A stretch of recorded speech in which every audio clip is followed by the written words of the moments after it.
Hello guys, তো আজকে আর একটা নতুন ভিডিও নিয়ে চলে এলাম।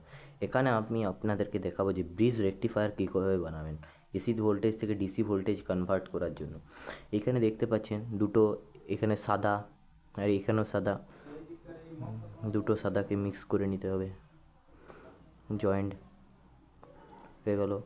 আবার এই দুটো নিতে হবে, এই দুটোর কালো, দুটো কালো মিক্স জয়েন্ট করে নিতে হবে। জয়েন্ট করার পর এই দুটো যে বেঁচেছে আর এই দুটো সাদা, এই দুটো সাদা আর এই দুটো কালো, দুটো একসাথে জয়েন্ট করে নিতে হবে এরকমভাবে। এইটার এরকমভাবে,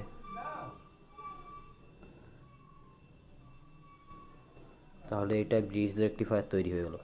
যেটা একদিকে সাদা দেখতেই পাচ্ছ, একদিকে সাদা ও একদিকে কালো আছে।